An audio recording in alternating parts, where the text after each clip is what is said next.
I see that quite a few of you, possibly all of you, have come back, which is fantastic. Okay, let's get on straight away with the second session.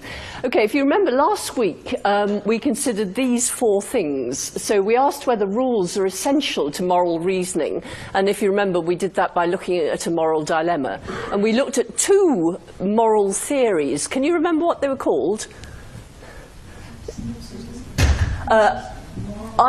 We looked at many more moral theories, but vis-a-vis moral rules in particular, it's those two moral theories that I'm thinking of.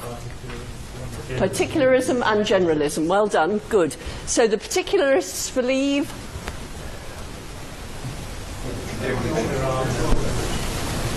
good, that there are no unbreakable rules, that you've got to look at each particular situation, good, and the generalist believes the opposite, that there are moral rules, good. Okay, and then we looked at whether moral beliefs are true or false, and if you remember, we didn't look at the idea that they weren't true or false, that they're neither true or false, which is moral skepticism, but I gave you all a reference to follow that up if you were interested.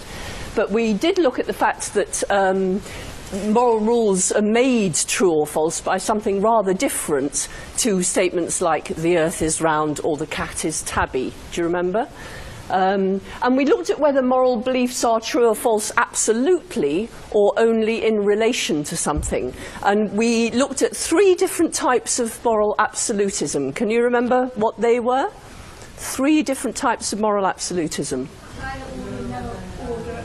Oh, she's good, isn't she? Absolutely, you're right. Higher order absolutism, lower order absolutism, and token absolutism. That's right. Higher order absolutism. Can anyone give me an example of a higher order rule that some might think would be a moral absolute? You're doing very well, so don't worry if you can't. But can you think? Go on. The greatest number. Good, that's right, that we should promote the greatest happiness of the greatest number rather than the greatest good. But yes, you're absolutely right. Can anyone give me an example of a lower order moral rule that some people might believe is always and everywhere true for everyone? Drinking gin and tonic at 3 in the afternoon. We should always drink gin and tonic at 3 in the afternoon. I think you should have said 2 actually, but yes, okay, fine. And what's a token absolutist? No, that's a good try, but not quite. What does the token absolutist believe? This is actually quite a sophisticated one, so don't worry if you can't remember this one. A lie, in certain circumstances you must not tell that lie, even if you believe you should not tell lies. But in some circumstances, yes, it would be okay to tell that lie. You're so close, but not quite there. Very, very close. The idea wrong to tell that lie. That's right, absolutely, exactly. Much less complicated than your first answer. The idea is that the only moral absolutes are token moral statements. So telling that lie would be right when the Nazis are at the door saying, are there any Jews here? You look at that situation, you see, yes, in this situation, telling that lie would be the right thing to do. And what's more, if that's true, it's true absolutely. Okay, well done, very good. Okay, so and we looked at 4 different theories about what moral facts might be. If you remember, I won't ask you to remember those because we looked at them very briefly, and we're going to be looking at them in some depth in the weeks to follow. So, good, well done. That's well remembered for last week. Let's look at what we're going to look at today. Okay, we're going to do all these things.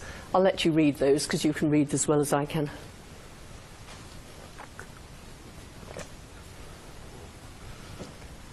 Okay, so let's move on and start doing it. Okay, for a person to be legally and or morally responsible for his behaviour, he's got to satisfy 2 conditions. The first one is that the behaviour has got to be freely chosen. And the second one is that he's got to know the difference between right and wrong. Okay, and we're going to start today by looking at each of these conditions in that order. So let's start with looking at the condition that you've got to be acting freely before you can be morally or even legally responsible for your behaviour. Okay, we usually think of ourselves as having freely chosen our behaviour when the behaviour was intentional. Now, the idea of an intentional behaviour is actually a bit of a complicated one, but you expected that, didn't you? Okay, so what is it to act intentionally? Okay, we act intentionally when we want something, we have a desire of some kind, and we believe that we're going to achieve whatever that thing is by performing this particular action. So, thinking now about the various things I could do right at this minute, I could leap off the stage and go and shake Erica's hand, or I could leap off the stage and go to the back and run away, or something like that. Why would I do that action? Why would I perform that action intentionally? Well, there's got to be something I want, a desire of mine, to escape you all, perhaps. You're all asking me too many questions. I'm off. And I believe that by running away, I'm going to achieve that end. I'm going to escape you all. Okay. So there are two elements to an intentional action, a desire and a belief. And the belief is about the behaviour, namely that performing that behaviour will achieve that end. Okay? None of this should be new to you, because you actually, in understanding the word intention, you understand all that, but you don't usually see it laid out explicitly in the way I'm laying it out. Okay, so we perform an action intending to achieve an end, something that we desire. So one who trips over a carpet isn't acting intentionally. Okay, something has happened to him. But one who pretends to trip over a carpet is acting intentionally. Because pretense, if you think of the concept of pretense, you can't pretend to do something except intentionally, can you? There must be a reason why you're pretending to do it. There must be something you want and something that you believe you will get by pretending to do whatever it is that you pretend to do. Actually, let me just ask, I mean, can you think of any intentions with which somebody might trip over a carpet?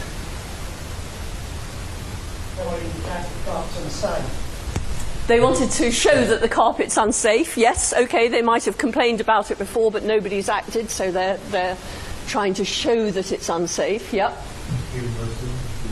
They might be trying to make people laugh. Yep, absolutely. They might have decided they wanted to sue somebody. Yes, absolutely. Okay, good.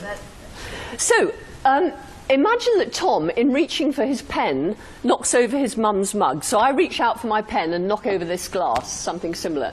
I would defend myself by saying I didn't do it intentionally, and so's Tom going to say that. But that makes it sound as if there are actions, things that we choose to do, that are not intentional somehow. And this is a complication that we solve in this way. Okay, his action was intentional, but only under a certain description. Under the description, he was trying to get the pen. Okay, that's what he was doing, wasn't he? He was trying to get the pen, he wanted to get the pen, and he believed that by reaching out in that way he would get the pen.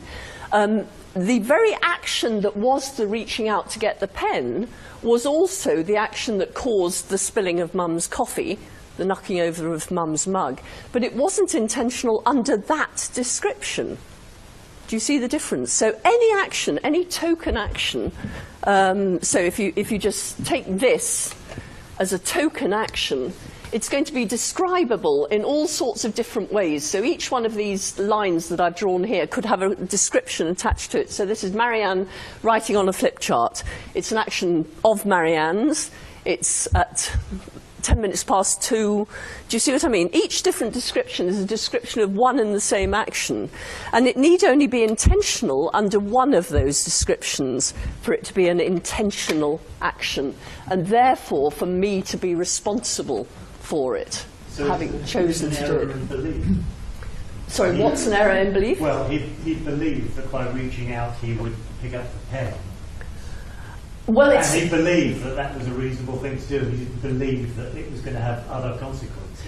Well, let me just see if I answer the question in the next one. So we might hold Tom responsible for carelessness if, for example, it should have been obvious to him that in reaching out like that, he would have knocked over his mum's mug. So he'd say, I didn't mean to do that, and his mum would say, oh, for goodness sake, you know, you must have seen that you were going to do that. So he's responsible for carelessness, but he still didn't intentionally knock over his... So it was an intentional action of his that resulted in the mugs being knocked over. So it was intentional. He had an intention in reaching out.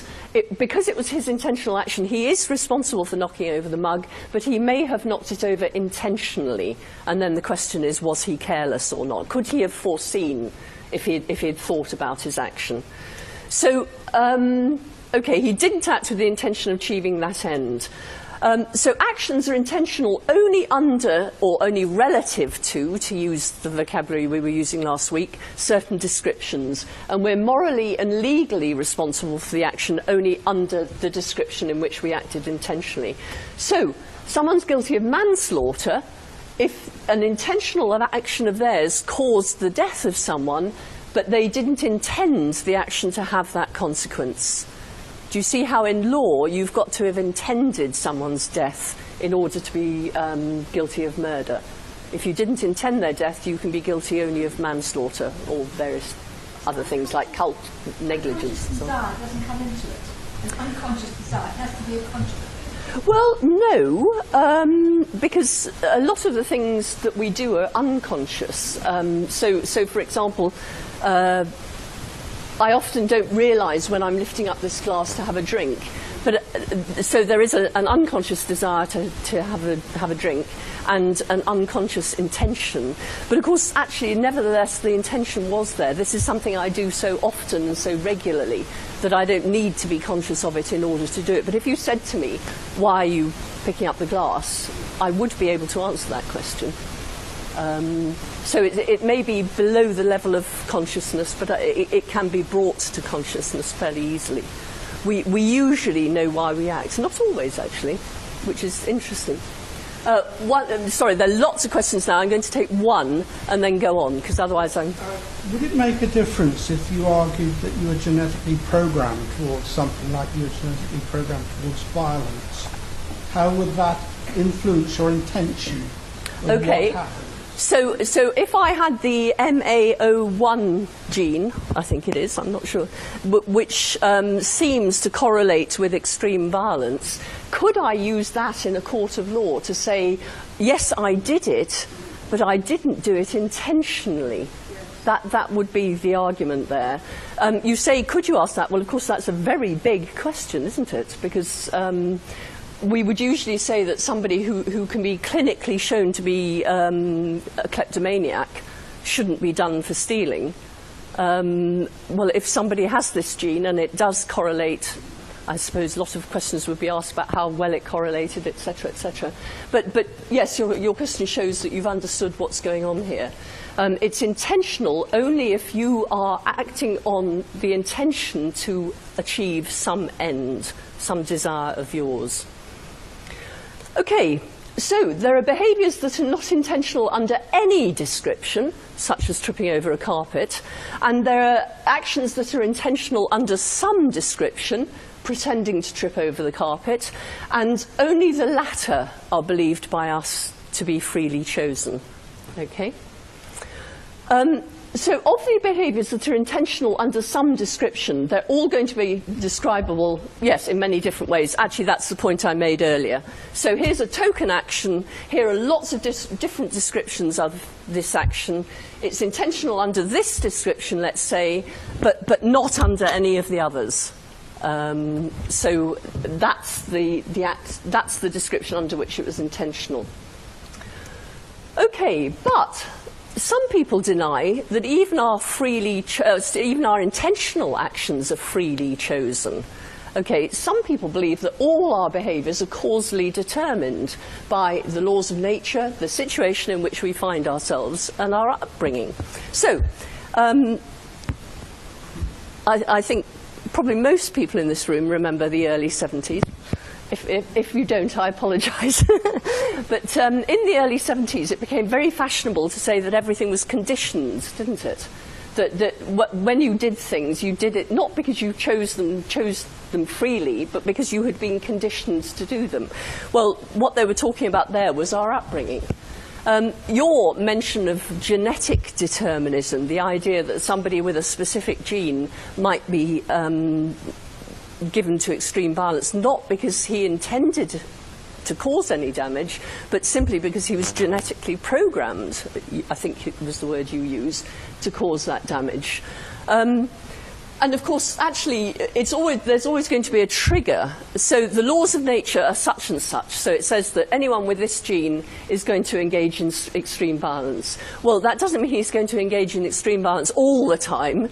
It means probably that he's easily triggered. So whereas something that somebody else would shrug off, he goes ballistic, punches somebody and so on and so forth. So a combination of his genetic nature, if you like, the situation in which he's found himself, and in this case I'm not sure his upbringing would necessarily have anything to do with it, but can you see a combination of these things? If all these things determine us to do things, the question is, are we free to make any choices at all? Do we ever really choose to act at all? Now, anyone who believes that we don't choose to act, or I'm sorry, let me rephrase that. Anyone who believes that we are causally determined, that all our behaviour is causally determined, is called a determinist. And they come in two varieties. There are the hard ones and the soft ones. So hard determinists believe that all our behaviours are causally determined. Okay, that none of them is free, nothing we ever do we freely choose to do. And the idea that we have free will to a hard determinist is simply an illusion. So free will and determinism are incompatible, logically incompatible, think the determinists. And therefore, as each one of our behaviours is causally determined, none of them is free. Nothing we do is freely chosen by us. That's a hard determinist. But a softer determinist believes that even if all our behaviours are causally determined, it's still the case that they can be freely chosen. So whereas the hard determinist thinks that determinism is inconsistent with free will, the soft determinist believes that determinism is consistent with free will. So some of our behaviours are both causally determined and freely chosen by us. So, for example, a philosopher called Donald Davidson would say that the things that cause us to act are our own beliefs and our own desires. And if that's what causes us to act, then, you know, surely we've got as much free will as we could possibly want, he says. That's a compatibilist. And they're called compatibilists as well as soft determinists for the rather obvious reason that they believe free will and determinism are compatible. Okay, libertarians, on the other hand, believe some of our actions are freely chosen and that these actions are not causally determined. Okay, so they go along with the hard determinist in thinking that free will and causal determinism are incompatible. But they believe that it's not the case that all our behaviours are determined.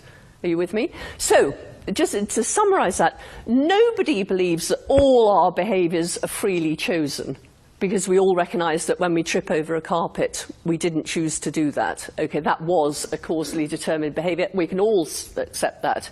But we like to think that some of our behaviours are freely chosen.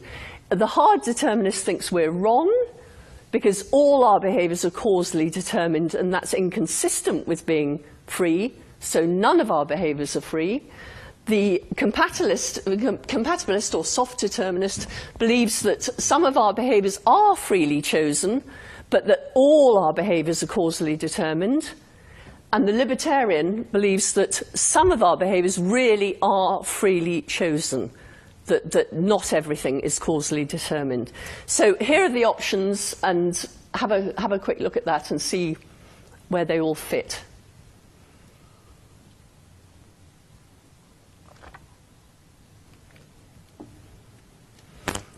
Okay, I did just say all that a minute ago. So, where do you stand on this? So let's discuss this for a few minutes, because this is a big question, isn't it? Okay, so who's a hard determinist?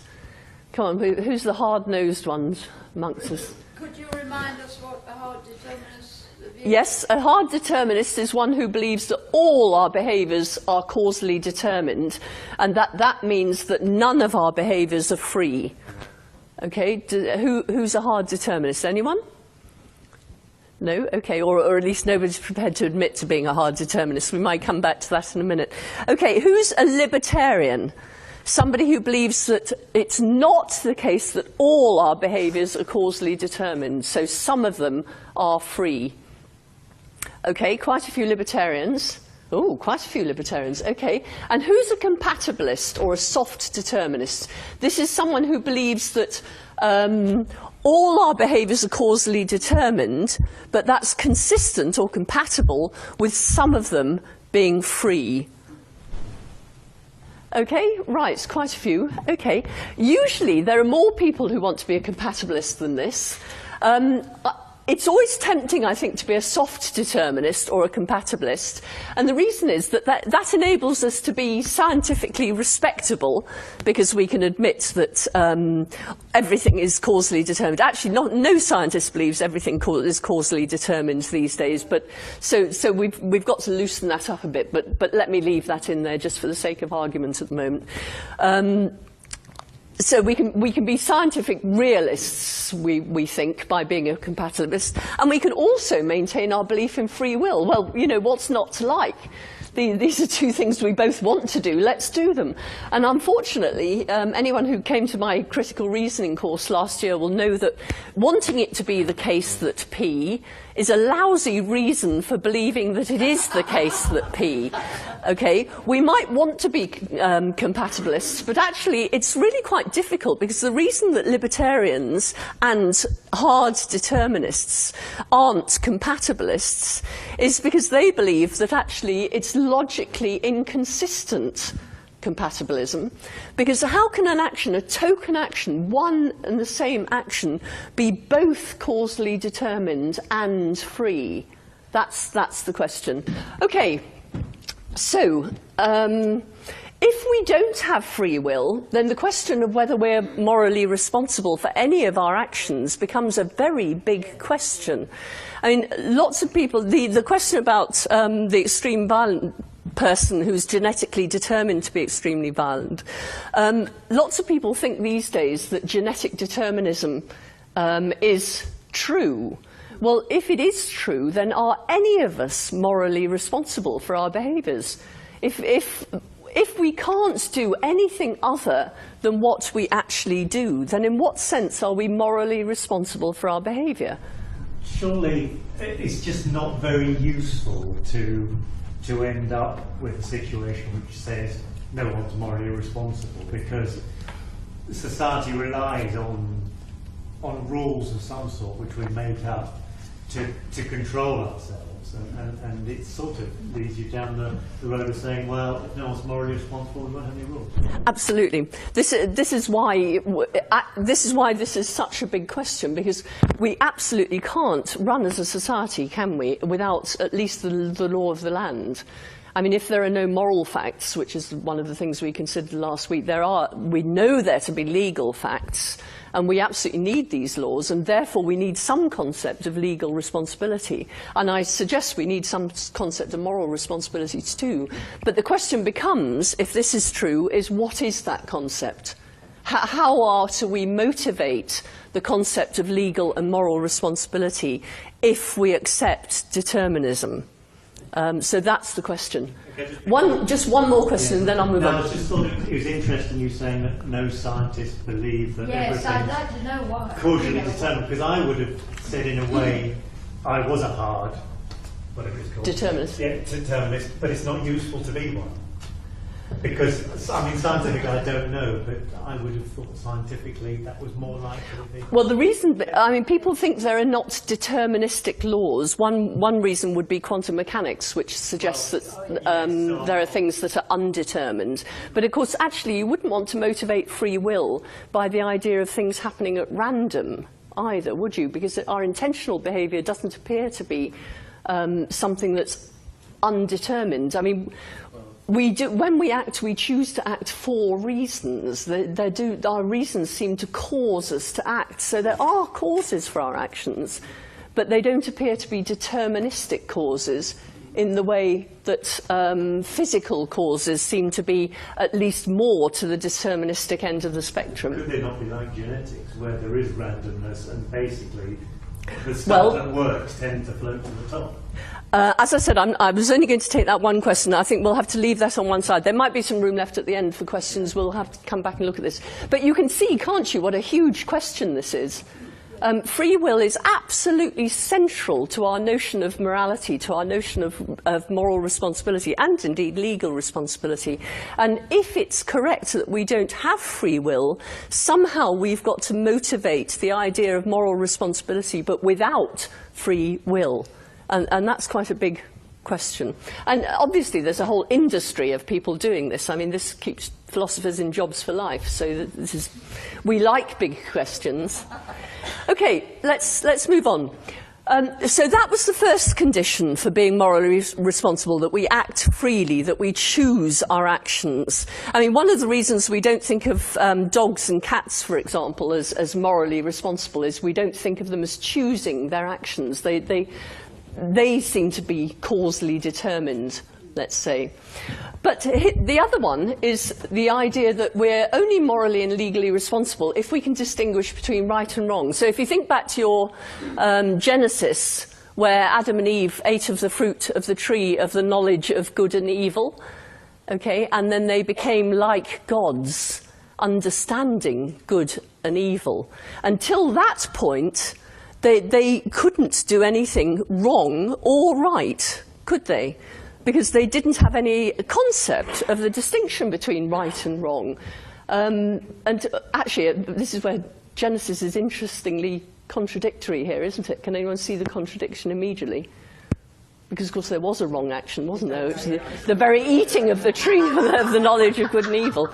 Yeah, okay, but if you think of that sort of thing, until you can you do something knowing that you're doing the wrong thing, the thought goes, you're not morally responsible for it, which is why young children are not morally responsible for their actions, very young ones. As they grow up, they become morally responsible because they start to learn the difference between right and wrong.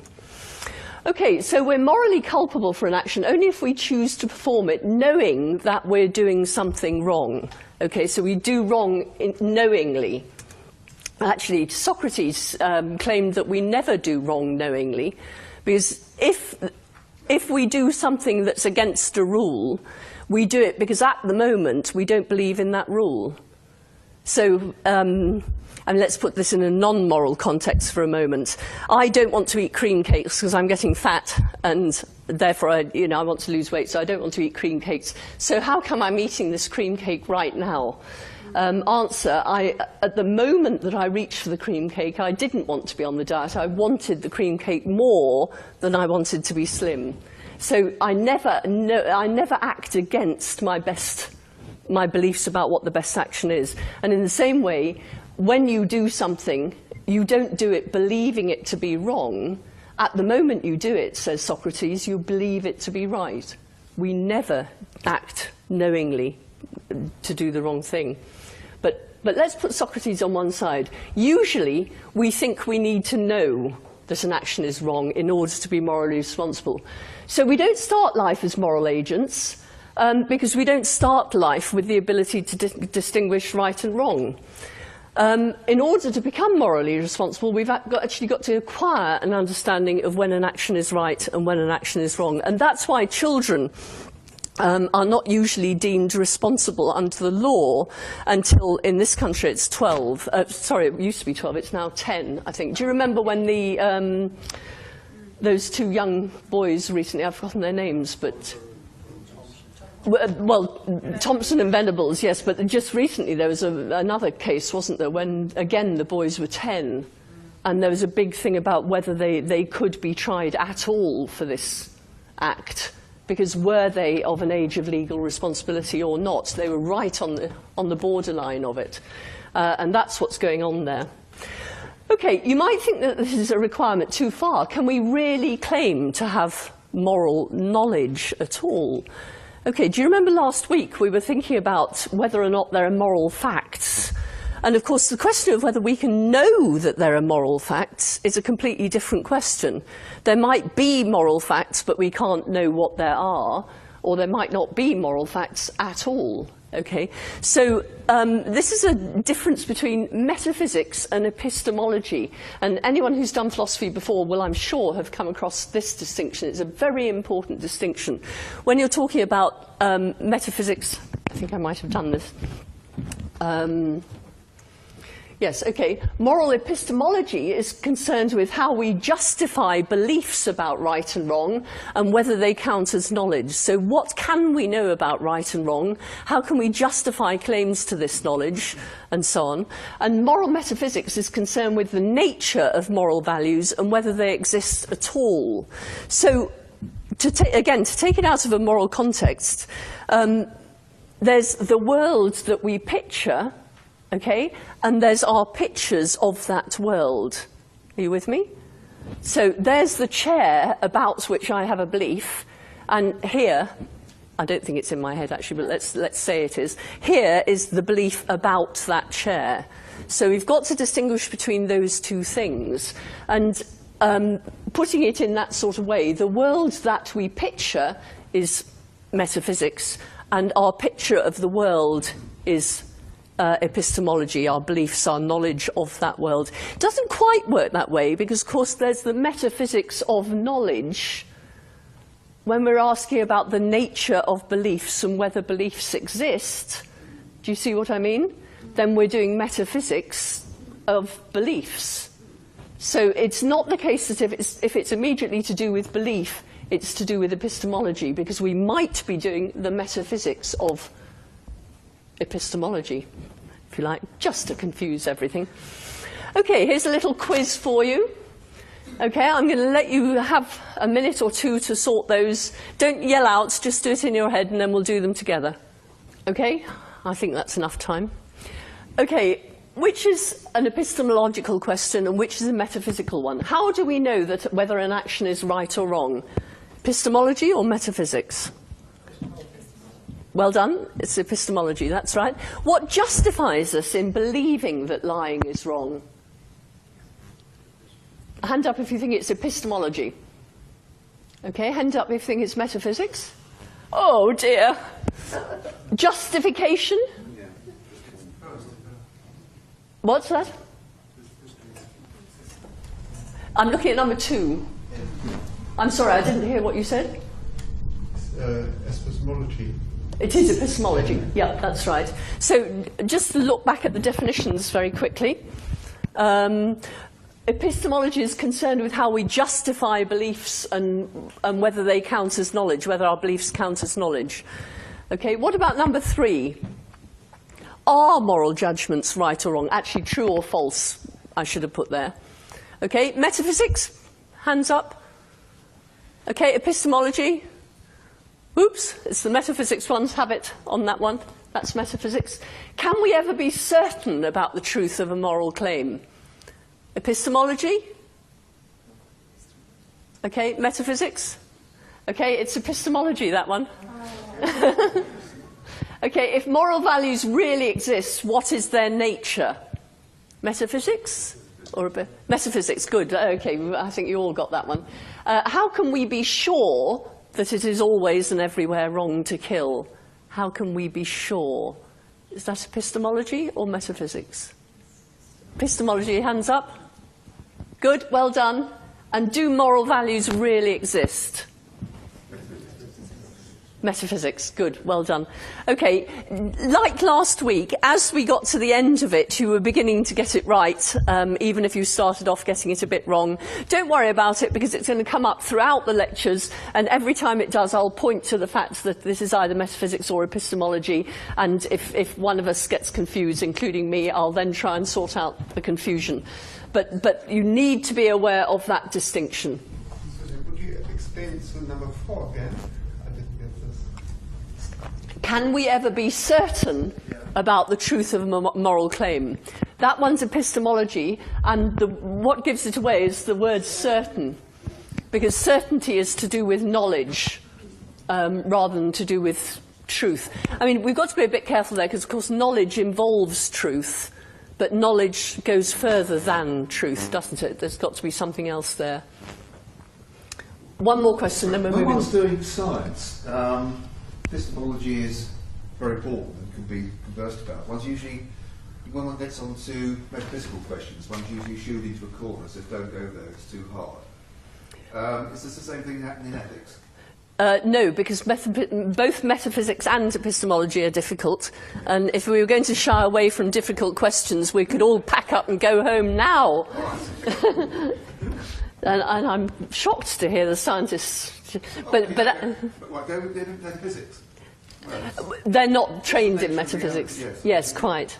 Actually, I'm just writing a lecture at the moment on metaphysics for scientists, which I'm having the most terrible trouble writing because. Well, never mind, you don't need to know that, but I am having the most terrible trouble writing it. It's very interesting. Okay, so think back to last week and our discussion of particularism and generalism. To which one do you think does the idea of moral knowledge come more easily? It's a difficult question, this one, and if you have trouble with it, that's perfectly reasonable. Generalism. I think you're right. Why? Because knowledge implies knowledge of something that exists, and if you're a particularist, then you're saying that you don't have these rules, absolute moral facts. You can't. Oh no, you could still have moral facts, but then they're going to be token facts, not rules. But I think you're right to mention rules. The fact is, actually, if there are moral rules, and if they're lower order rules like don't lie, keep promises, etc., moral knowledge comes very easily, doesn't it? All you have to do is see that an action has a certain property, the property of being a lie or the property of keeping a promise or something like that, and you see at the same time that it's the right thing to do or the wrong thing to do. So moral knowledge comes very easily if you subscribe to lower order absolutism. But actually it doesn't quite work like that because we don't always know what falls under a rule. I mean, for example, we looked at the dilemma. We could see which rules applied there, be kind and be honest, but we couldn't see which one we ought to act on, could we? Not at all obvious which one we ought to act on, so they come into conflict. And if we consider the higher order rules, produce the greatest happiness of the greatest number, well, do you remember, did I mention Hiroshima? I'm not sure, but dropping the bomb on Hiroshima, there is a fact of the matter of whether that led to the greatest happiness or didn't lead to the greatest happiness of the greatest number. There can be a lot of disagreement about which was the fact in that case, wasn't it? So actually, having rules doesn't always lead to an easier form of moral knowledge. And of course, with the other thing is that particularists might not know in advance whether an action is going to be right or wrong because they need to know the whole situation, for example. But given a token action, we often feel certain we know what's right or wrong. So the reason I use the example of the Nazis and the Jews is because I am absolutely sure that everybody in this room is going to have the strong intuition that in that situation, the right thing to do is to tell a lie. Okay? And there are loads of examples that I'm going to bring up because I know exactly which intuitions they're going to stimulate from you. Because once I give you the situation, and let's think about your friend again who comes home and says, "What do you think of my hair?" And you think, "Yuck." Okay, what if this is the first time you've seen me smile for 6 months? Okay, I've been really miserable for 6 months. This is the first time you've seen me smile. Are you going to be honest about not liking my hair, or is that going to tip you towards being kind? So do you see, by filling in just a little more of the background, a little more of the situation, I can shift your intuitions this way and that way, because actually you have very strong particularist intuitions about what's right and what's wrong. So actually moral knowledge is a big thing. Do we have it at all? And if we do have it, what is it? Is it a matter of applying a rule? And if so, is it lower order rules or higher order rules? And if it isn't a matter of applying a rule, is it a matter of a sort of moral sense a moral intuition that we just somehow know, just in the same way we can see blue, can we see that an action is right or wrong, although seeing wouldn't be a sense perception in this case. Do you see what I mean? The question of moral knowledge is another very big one. Here are some different justifications we might have. We might say, as I've just suggested, that we have a moral sense. So Kant believed that we could see right and wrong. For example, we might say that we know inductively which behaviours are likely to be, or you could put a bracket around those, right and wrong. So the utilitarians are inductivists. They believe that it's by seeing that an action doesn't produce the happiness over time that you form the rule that this action is wrong, this type of action is wrong. Or you might say, and we're going to look at this in a bit more depth in a minute, that we have a tacit agreement. In other words, we know, because we know from the agreements we have which actions are right or wrong. So you'd be tending towards a cultural account of morality there. But the questions of whether we have moral knowledge and how we have moral knowledge are two huge questions that I'm going to leave you to ponder. So that's three questions you've got at the moment. You've got, do we have free will? Or you could include in that, is determinism true in any form? And now these two. I'm going to leave you with those. And remember that we're going to be coming back to these questions throughout the 4 weeks that we're looking at the different moral theories. So this is not your last chance to think about this. This is just introducing you to the background. Okay, the moral law and the law of the land differ when it comes to knowledge. Okay, big question about possession of moral knowledge, but the law of the land necessarily is made explicit.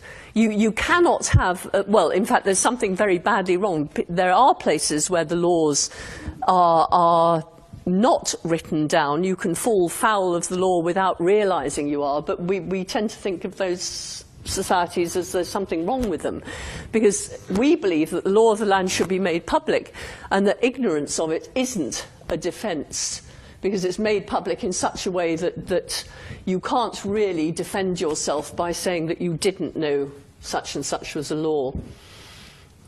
I didn't know I couldn't park here, Gov. Okay, that the moral law differs from the law of the land is absolutely clear, I hope. Can you think of an action that's immoral but not illegal? What? Hundreds. Would you like to give me one? Infidelity, yeah. Infidelity, yes, absolutely. That's maybe immoral, but it's certainly not illegal. Okay, telling your mum she looks great when you don't think she does, that's not illegal, but arguably it's immoral, etc. There are lots of actions that are immoral but not illegal. What about an action that's illegal but not immoral?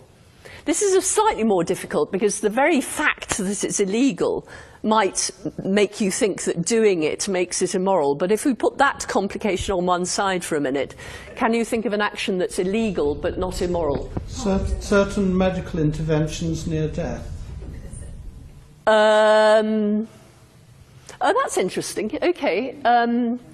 Helping someone to die, assisting someone to commit suicide. Yes, that's certainly illegal in this country, but is it immoral? Very big question. It's not illegal everywhere, is it? No, but it is in this country. Okay, did you have one? Because they're parking on the double yellow line. Parking on a double yellow line, there's nothing intrinsically immoral about that, is there? I'm sure. Oh, is there? Oh. If there is anything immoral about it, it's only that it's against the law, I assume. Unless it's outside your house, in which case it would be very annoying. It could be very annoying, okay. In theory, it could presumably cause an accident. That's why they don't allow it. Yes, yes, it's certainly parking dangerously is probably immoral. Okay. We sometimes think laws are unjust, but how can a law be unjust? How can it be that a law ought to be made or that a law ought to be scrapped if there isn't some idea of ought that's over and above the idea of the law of the land itself? Do you see what I mean? If there's nothing more than the law of the land, then no law of the land could be unjust, could it? You must be using an idea of unjust here or not fair or something like that, that's something in addition to the law of the land.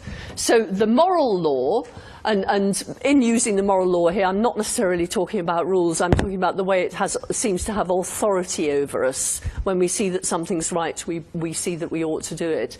The moral law and the law of the land are two quite different things. And if they're quite different things, it becomes very interesting to ask, well, what's the relation between them? How is the moral law related to the law of the land and vice versa? Okay, John Locke. I think you've probably all heard of John Locke, famous English philosopher. He actually had a hand in writing the American Constitution. So if I were teaching loads of Americans here, they would be very interested to hear that on his book, Two Treatises of Government, their constitution rests. Okay, he believed that the law of the land must be firmly based on the moral law, that if it wasn't, there was something wrong. Okay, his argument for that is that he believed in the state of nature, okay, and the state of nature is the state we were in before we became a nation state or a society. So presumably there was a time when we all just lived as sort of loose tribes or loose families or that sort of thing. There was no law, there was no state that could call us to order. And a lot of philosophers often appeal to the state of nature in thinking about moral and political philosophy, because, of course, you want to know what came along with the state and what was already there before.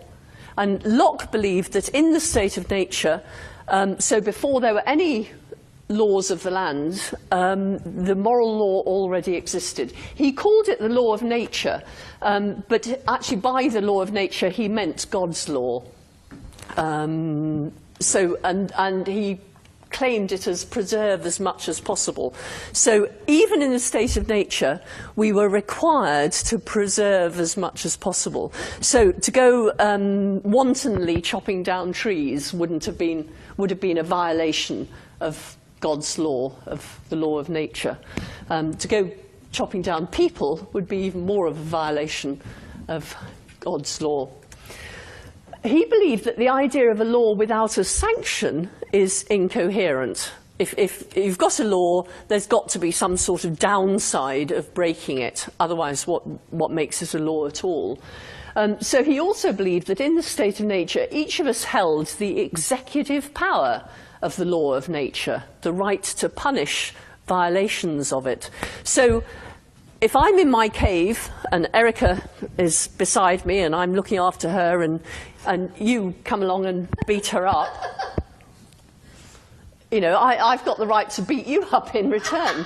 Because if she's my property or if she's dependent on me and you violate that, then I have the executive power of the law of nature and I have the right to self-defense and to defend my property. And okay, I want you to think about this. Let's imagine now that we're in the state of nature and this is what the situation is. So there is a law of nature, there is a moral law that says that we can't go around destroying things. And we each have the executive power of the law of nature. We can also all wield this sanction if we see a violation of the law of nature. Okay, do you like this or not? No. You don't like it? Okay, sorry, what did you say? Is it not contrary to, if Locke was referring back to God's law, is there sort of a tit for tat thing not contrary to God's law? No, because if you violate God's law, anyone is entitled. So if I come and attack you, that's a violation of God's law. You have the right to defend yourself against me. What about turning the other cheek? We're not talking about the Christian God here necessarily. Maybe we are, but if you perceive my attacking you as a violation of the law of nature, you have the right to defend yourself, according to Locke. According to Locke? Yeah. Well, it's Locke we're discussing here. Yes. I mean, there are different people have different views about the state of nature. Yeah. I just think the sort of, hitting someone back is not well, generally acceptable. but I think we're actually talking about what you're asking about here, because what I want to ask now is, what do you think of this? You don't like it, lots of people said. Why not? It's got to be consummated decision. Yeah. In what way? The getting back has got to be constant with what was done before. In other words, if I just tap her on the shoulder and she annihilates me, that's wrong. Okay, good. Yes, I think that's probably right. Any other reasons for thinking it's wrong? Chopping down trees to create fields to grow food might be a reason for chopping down the trees. Some people might be against chopping down the trees because they need the trees, they want the berries from the trees or firewood or whatever. So there are innate conflicts. Okay, so there's no way to police conflicts or different beliefs about what the law of nature states. Okay, did you have your hand up? There's got to be some inconsistency, presumably, in how these things work. If we all have executive power, mine might not be the same as yours. My decision to react might not be the same. Good, yeah, that would be another thing. So if somebody goes and beats up this lady here, whose name I've forgotten? Margaret, and somebody goes and beats up, where's a nice strong man here? John will do. Okay, somebody goes and beats up John. There's going to be a different response, isn't there? Because perhaps John is better able to defend himself than Margaret is. I don't know. You may be a jiu-jitsu champion for all I know. But yeah, okay. So there are lots of drawbacks. Sorry, there's one more here. I was going to say, wouldn't this tend towards anarchy? Well, if anarchy is the definition of without law, then yes, indeed, it is anarchy. But of course, there's nothing wrong with that, because we tend to think of anarchy as wrong because it means the dissolution of the rule of law. But here, there is no rule of law. All there is the law of nature, or God's law. So there is no state to impose the rule of law. Okay, Locke believed that there would be serious inconveniences, he called them rather sweetly, in the state of nature. And you've got them, actually, all of them. There's no impartial judgment. So if I'm very hot-tempered and somebody comes and taps me on the knee and oh, actually, it was you who was hot-tempered, wasn't it? I tap you on the knee and you annihilate me. Okay, there's no impartial judgment. There's also no standard punishment. As you said, that punishment isn't necessarily consonant with the crime. And also force wouldn't necessarily be on the side of the right. If I can defend myself very well, but I tend to be hot-tempered, a violation of my property rights, for example, might be punished very differently from a violation of somebody else's property rights. So all sorts of major inconveniences here. And Locke proposed to solve this in this way. He thinks it would be rational for us, and actually it would, wouldn't it? I mean, if we were in that situation and we started to get worried about this, we probably would all want to come together and form a few agreements about what the law should be interpreted as and how it would be punished and who would punish it and so on. And this is exactly what Locke thought. He thought that we would transfer our individual executive power into the hands of the community and then accept majority opinion on who should wield this power. So we all come together and we say, okay, I won't take the law into my own hands, as we think of it. The law will be in the hands of the law, the executive, but we would have to then elect an executive, wouldn't we? We'd have to elect a government to wield the executive power of the law of nature. So this is a two-step process for Locke. Firstly, we contract with each other to accept majority rule and to relinquish our individual executive power, so we no longer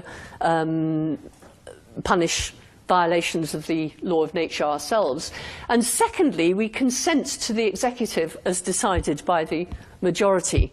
So we get together, we say, okay, we're not going to take the law into our own hands, but who's going to look after it, who's going to be responsible for it, and we elect those five there to wield our executive power. And so next time you come and beat me up, instead of beating you up back or getting John to do it for me, I go to this lot and I say, oi, look, look what she's just done to me. Will you punish this? And you've got your book of rules and you go down and you see, okay, that sort of violation, this sort of punishment. And you can see how our rule of law would be generated by that sort of process. And ingeniously, the two-step process generates the conditions of justified rebellion. And this mattered to Locke a great deal. Locke went to Westminster School, and he was there, aged 14, when the only act of regicide in this country was committed. Within his hearing, he certainly would have heard the baying of the crowds and so on, when Charles I, was the first, wasn't it? Well, I have to get that right, was executed. And the question of when it was right to rebel against a government, a properly elected government, or in this case a king with a divine right, was a big question for him. So this two-step process does that, because he thinks that when the government fails to execute the law of nature, when, for example, I'm sorry, I've forgotten your name too. When Helen beats me up, and I go and complain to you and you say, oh, we like Helen, we don't like you, therefore we're not going to do anything about it, you're failing to execute the law of nature. And I'm going to start thinking, oh, hang on, you know, why did I give up my executive power for that lot to do it? They're not doing their job. And that's the sort of thing that makes you want to take the law into your own hands, doesn't it? It's exactly the sort of thing that leads to the setting up of vigilantes, etc. Or when the government goes further than the law of nature permits and says, okay, let's say they get a bit big for their boots. They look as if they're going to get a bit big for their boots, don't they? And they start telling us what to do here and what to do here and what time to go to bed, and they start... they become a nanny state, perhaps. At that point, we might start thinking, well, hang on, I don't like this. I wouldn't have agreed to this if I realised that's what we were getting into. So under these two conditions, thinks Locke, you're actually going to back off, and you're going to, the government is going to lose your consent. So the government loses the attitudinal consent of the people, and according to Locke, I've seen your question, I'll come back in a minute, it should now resign. Okay, so when yes, cynical laughter, is it? Okay, it should now resign, and if it doesn't, rebellion is justified. Okay, so actually this is happening right now, isn't it? In a very big and very interesting way in Egypt, and indeed it happened in Tunisia rather more smoothly. But that's exactly what's happening. The Egyptian government has lost the attitudinal consent of the body politic. It should resign. It's not going to. And things are actually really getting very uncomfortable, aren't they? Very, very... because rebellion, lots of people do think rebellion is justified. I mean, one of the difficulties, actually, of Locke's theory is he thinks that it's only when the majority lose the attitudinal consent that there's the right to rebel. And, of course, the question of when the majority does becomes an empirical question. Have we got sort of question numbers, isn't it? So, but it's a very ingenious theory. You've both got... oh, sorry, I just need to say this. We never return to the state of nature. We only ever return to the body politic. It never becomes the case that you take the executive power of the law of nature back into your own hands. It's never the case that the individual has, again, the right to wield the executive power. We return only to this body politic where we've got the agreement that we're a community, and then we need to decide on a new government. Okay? Question. Locke's argument can surely only ever be true for a democracy. If there is a dictatorship or some other different form of government, then I can't see how Locke's argument can possibly hold. Well, Locke relies on, but never justifies, his belief that it's going to be majority decision-making. What we could do, of course, having given up our executive power, we could all decide to elect you as a dictator, you and your progeny, yes. For ad infinitum, you know, it would just be always you and your progeny. We could do that, couldn't we? I think Locke thinks that that would be such an obviously stupid move that, that he didn't even consider it. I'm sorry, not that wasn't an insult. I'm sure you and your progeny are very nice. But the idea of giving up our executive power so it would go into the hands of one person and his well, I mean, it was Egypt that children. triggered me to think about this, because I would perhaps argue that Egypt is not a democracy in the way that we might see it as such. Well, no, it's not. And the question is that what they're trying to get? But you're absolutely right that Locke just assumes that we'd go for majority rule. Locke has given the conditions under which we would move on. He's explained why we would move from the state of nature. He's assumed that we'd accept majority rule, but what the important thing I wanted to get across is the idea that this is a two-step process, and that the two steps allow for a theory of justified rebellion. So what Locke has done ingeniously, and I do recommend reading 2 Treatises of Government, because it's very easy to read and very interesting. He shows us, gives us an account of political obligation, of why we should obey the law, and an account of when we shouldn't obey the law, of when we're justified in rebelling against the law. So, according to Locke, our obligation to obey the law rests on the notion of consent, together with our pre-existing obligation to obey the moral law, which is an obligation to God. And you might think this is actually rather a shaky resting place.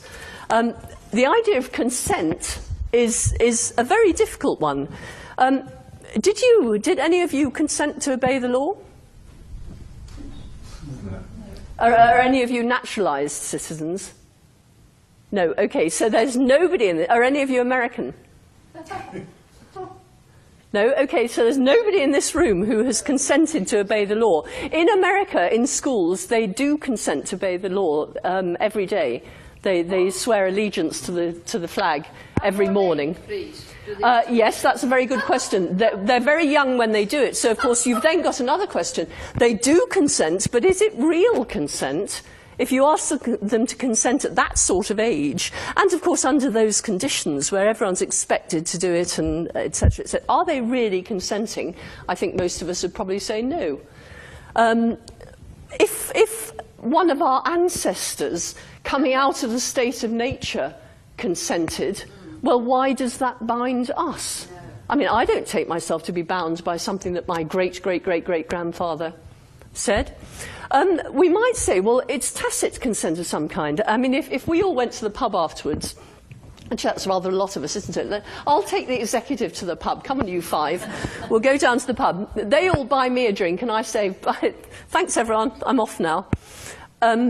They might think, yes, hang on, she got 5 drinks there and then disappeared before buying hers.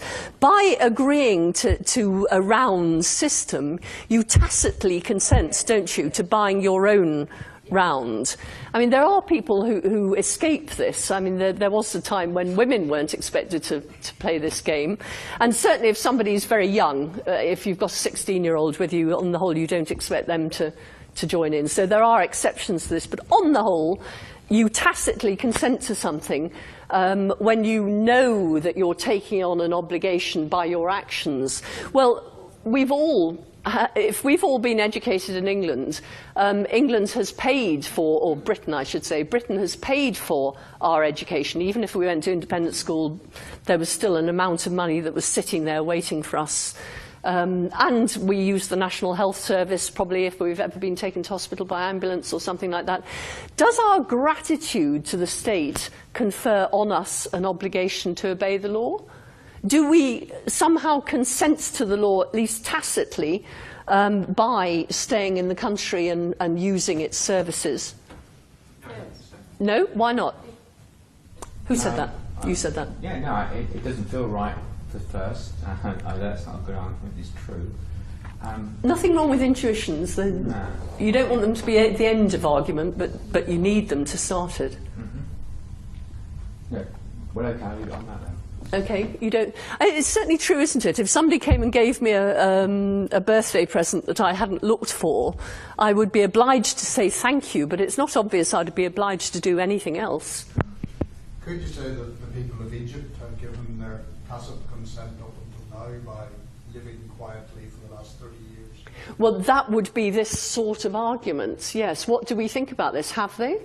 Would you say the international community also give its tacit consent to what? To the Egyptian government? Yes, absolutely, that's right. By interacting with the Egyptian government, the international community has given its tacit consent, perhaps. But you might ask again, well, actually, why were they living quietly? Because anyone who was noisy was... Well, I actually don't know anything about the Egyptian society, so I'm just assuming this. But I assume that I would live quietly if the alternative was being carted off to prison and beaten on the soles of my feet or something like that. I would live very quietly. I was just by voting we're tacitly consenting. Yes, that's a good one, isn't it? By voting, are we not? We're actually actively engaging in the situation. But actually, here's an interesting question. If I voted Labour in the last government, and I did say if I voted Labour, I'm not telling you what I voted. If I voted Labour in the last government, am I required to obey the laws of this government? Yes, you've given your tacit consent to the... You think so, do you? Okay, a lot of people would say that by... But does that mean that if I didn't vote at all in the last election, that I'm thereby free to disobey the law? Because I didn't tacitly consent. You had the ability to vote, you opted not to. Yes. But I opted not to vote because I didn't want to obey the law. I mean, is there any way that I could opt out of the obligation to obey the law? It looks as if there isn't, actually, isn't there? Even if I moved, I'd be under some law somewhere, wouldn't I? So actually, the fact I can't do anything to opt out suggests that maybe I'm not bound by the fact that I stay. What else can I do? Anyway, we don't need to go into this anymore, but what I'm doing is consent theory is really a very shaky foundation for the idea of the obligation to obey the law. And of course, there's also this pre-existing moral obligation. And Locke believes that in the state of nature, we're already bound to obey God's law, the law of nature, the moral law. Well, where does that come from, actually? I mean, is there just a natural obligation to obey the moral law, to do the right thing? Maybe there is, but it's not obvious that this is a brute fact, is it? So, okay, that's Locke's theory. So, and here's another question for you to ponder. Do you agree with Locke that the law of the land must rest on the moral law? And if so, you might like to ponder on where the moral law comes from in the first place. And he thought it came from God. If you don't accept that, you need to find, and you do accept that there was some sort of moral law, you need to find some source of that moral law. In recent years, though, state of nature theory has been revolutionised by this chap here, John Rawls. And he argued that both moral and political obligation rest on a hypothetical agreement. Okay, not on an actual agreement, not known by whom, etc. According to Rawls, you're obliged to obey the laws that are imposed on you by a government, and you're obliged to obey the moral laws of your society, if and only if these laws are fair. That might trigger a question for you there, but let's move on. I think they're fair, but you don't. So. Well, let's move on. A huge question for Rawls becomes, when is the law fair? Moral law or the law of the land? Rawls' answer is that a law is fair if that law would have been chosen by rational, self-interested people like us, in the original position. Okay, so let's have a closer look at this. There are four aspects to Rawls's original position, to his theory of justice, as he calls it. You can read his book. It's quite easy to read. It's very thick, very repetitive, but it is quite easy to read. Okay, what's the original position? Well, it's this. In the original position are people like us, let's say. They're rational. They're also self-interested. If they have a choice, they're going to go for a choice that's going to pursue their own interests. On the whole, I mean, they are altruistic sometimes, but not always. And also, you've got to ask themselves why they're altruistic when they're altruistic. The fact is they are interested in their own well-being, and they're rational. They're also behind the veil of perception. The only thing they know, the only account of good they have is the thin theory of good. Okay, behind the veil of perception, they don't know who they are, what they are, so they don't know whether they're male or female, they don't know whether they're old or young, they don't know whether they're intelligent or thick, they don't know whether they're rich or poor, they don't know whether they're ill or healthy. Okay, so they know nothing about themselves. So they've got the thin theory of good. Okay, now the thin theory of good tells them what's good for human beings in general. Actually, we're assuming they're human beings. They might be Martians. There's no reason why they shouldn't be Martians as long as they're rational, self-interested, etc., etc. But the thin theory of good tells them things like it's women who have babies, not men. It tells them things like human beings need a reasonable amount of warmth, so many calories a day, this, that, and the other. So they've got a very basic theory of psychology, very basic theory of politics, very basic theory of physiology. They know what human beings need to flourish. Okay? So they don't know what they need to flourish, but they do know what human beings need to flourish. And it's in this position, the original position, that we decide on the laws of justice. Okay, we decide on what grounds society should be run. So, can anyone tell me why this is an interesting thought experiment? Why does Rawls set it up in this really rather complicated way? Why does he put people behind the veil of perception? Why does he give them the thin theory of good? And why is it that people who make choices about how society should be run from this position are such that their choices are deemed the right ones? Can anyone answer me that? Does he want them to be dispassionate? Can you cash that out a bit? He doesn't want favouritism. Good, yes, absolutely. Would anyone like to expand on that a bit? What is removing as much subjectivity as possible, as objective as possible? Okay, I usually ban people from using the words objective and subjective till they've done philosophy for at least 10 years. But yes, what he wants people to do is to not choose the position of, the rules of justice for themselves, doesn't he? So he doesn't want them to apply self-interest. If I know... Isn't it more than that? Isn't it more than that? It may be more than that as well, but it is that. He's actually also supporting an Enlightenment discourse, which is in favour of certain people. It cuts out the emotional side, and women are downgraded, and all sorts of things. Well, but the point of doing that is so that the rules of justice are chosen from an objective point of view. They're not chosen from the point of view of... So, for example, if I don't know whether I'm male or female, I'm not going to say there should be a curfew on women. I can't see that there should be a curfew on women. On the other hand, my thin theory of good tells me nothing about men and women that makes me think that if I were a woman, I'd be happy for there to be a curfew. We're getting into much more detail now than you need to. But can you see that if I don't know whether I'm a man or a woman, I'm not going to choose any laws that are going to do women down or that are going to do men down, because I might turn out to be the wrong one, if you see what I mean. If I don't know whether I'm rich or poor, am I going to bet on being rich? Be a bit of a silly thing to do, wouldn't it? I need to think, well, hang on, what if I'm poor? So I want to arrange the laws of society in such a way that I don't come off very badly if I am poor. So I want to do the best. I want to do the best for myself, whatever situation I'm in. And doing the best for myself, whatever situation I'm in, means actually doing the best for everyone, doesn't it? If you're behind the veil of perception if all you've got is the thin theory of good. Does that satisfy No, what you... I think it's too rational.